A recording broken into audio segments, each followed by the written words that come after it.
नमस्कार. PM किसान सन्मान निधी योजना आणि नमो शेतकरी योजनेचा जर पुढच्या हप्त्याचा लाभ घ्यायचा असेल तर सर्व शेतकऱ्यांना KYC करायची सांगण्यात आलेली आहे. तर बघा, सर्व शेतकऱ्यांना KYC करायची सांगण्यात आलेली आहे. ज्या शेतकऱ्यांची KYC पेंडिंग आहे, बाकी आहे, त्यांनाच करायची. आणि यामध्ये जास्तीत जास्त असे शेतकरी आहेत जे मयत झालेले आहेत, एक्सपायर झालेले आहेत. पण बऱ्याचशा शेतकऱ्यांना ही अडचण आहे की आमची KYC बाकी आहे की नाही, आम्ही कसं पाहू शकतो, कसं चेक करायचं, पोर्टलवरती जाऊन कसं बघायचं. तर बघा, पोर्टलवरती जाऊन चेक करण्यासाठी जेवढा वेळ लागतो त्याच्यापेक्षा कमी वेळ इथं KYC करायला लागतो. तर 1-2 ॲप तुम्हाला मोबाईलमध्ये इन्स्टॉल करायचे असते आणि त्यानंतर तुम्ही 1 मिनिटाच्या आतमध्ये KYC करू शकता. तुमची KYC पेंडिंग असेल तरी होणार आहे आणि जर आधीच केलेली असेल तरी सुद्धा होणार आहे. तर फेस स्कॅन झालं की समजतं की तुम्ही जिवंत आहेत आणि तुम्ही जिवंत आहे म्हणजे तुमची KYC झाली. तर खूप सोपी पद्धत आहे, 2 मिनिटाच्या आतमध्ये तुम्ही करू शकता. यासाठी तुम्हाला कुठेही एखाद्या सेंटरवरती जाऊन KYC करून घ्यायची गरज नाही आहे. ज्याला कोणाला थोडासाही मोबाईल वापरता येत असेल ते स्वतःची KYC करून घेऊ शकता. आणि तुम्हाला तरी जमत नसेल तर आपल्या आसपास कोणाची मदत घ्या आणि करून घ्या. कुठेही जाऊन 5-50 रुपये देण्याची गरज नाही आहे. फक्त इथे 5 मिनिटं वेळ द्या म्हणजे तुम्हाला समजेल की कशी KYC करायची. तर चला मग आता सुरू करूया. तर बघा, प्ले स्टोअरवरती तुम्हाला हे ॲप पाहायला मिळेल, PM किसान गोल नावाचं. याला इथून आपल्याला इन्स्टॉल करायचं आहे. नाही भेटत आहे तर आपल्या डिस्क्रिप्शन बॉक्समध्ये बघा, त्याची लिंक तुम्हाला भेटणार आहे. आता हे एक ॲप आपल्याला इथून इन्स्टॉल करायचं आहे आणि त्यानंतर आपल्याला एक आधार फेस RDचा ॲप इन्स्टॉल करायचा असतो. तर या प्रकारचा ॲप आहे आधार फेस RD. हे पण तुम्हाला इथून इन्स्टॉल करून घ्यायचं आहे. आता या ॲपला ओपन करताना आपल्याला काही परमिशन्स मागेल. तर आता इथे आपल्याला जे परमिशन मागताय तर इथं आपल्याला व्हाईल युझिंग द ॲप या बटनावरती क्लिक करायचं आहे. म्हणजे आपण परमिशन देतोय, जेव्हाही आपण हे ॲप ओपन करणार आहे तेव्हा ज्या काही परमिशन पाहिजे तेव्हा ॲप उघडण्यापुरतंच आपण देतोय. आता इथे आल्यानंतर आपल्याला इथे जायचं आहे प्रायव्हसी पॉलिसी. इथं क्लिक करायचं आहे.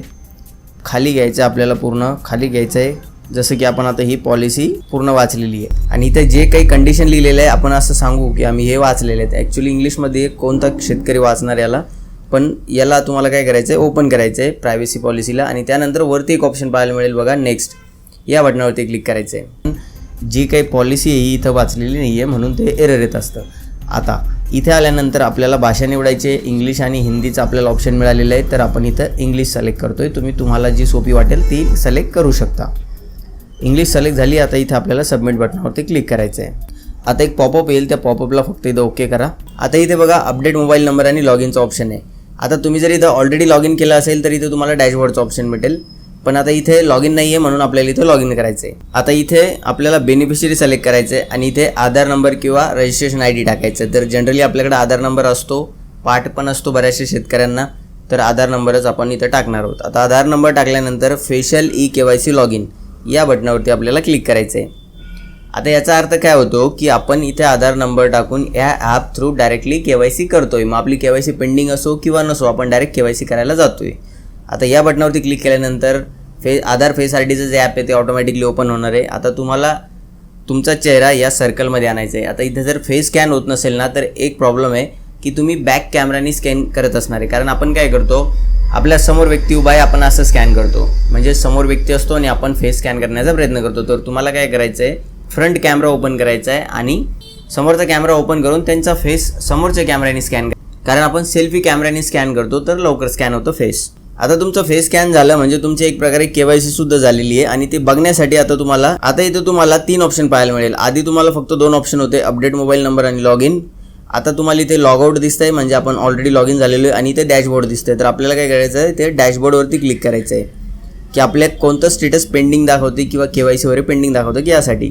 आता इथे तुमच्या सोबतती सर्व डिटेल पाहायला मिळतील, रजिस्ट्रेशन ID सुद्धा तुम्हाला पाहायला मिळेल आणि खाली बघा तुमचं स्टेटस. हे तिन्ही स्टेटस येस असायला पाहिजे. Land record seeding status yes, Aadhaar seeding with bank status yes आणि KYC स्टेटस बघा इथे येस दिसतंय. जर तुमचं इथे KYC स्टेटस नो दिसत असेल तर तुम्हाला इथे खाली KYC करण्याचं ऑप्शन पाहायला मिळणार आहे. पण आपण ऑलरेडी ॲपमधून डायरेक्टली KYC करूनच या पेजवरती आलो आहे आणि फक्त आपण आता इथे स्टेटस बघतोय, त्यामुळे आपल्याला KYC करायची गरज नाही.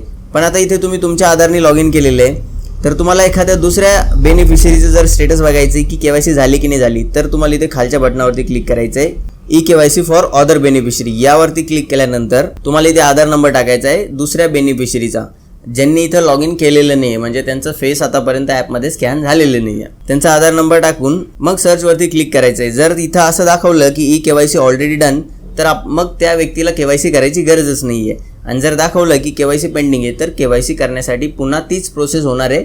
फेस स्कॅन होईल, आधार नंबर टाकायचा आणि त्यानंतर फेस स्कॅन करायचा आणि KYC कंप्लीट करून घ्यायची.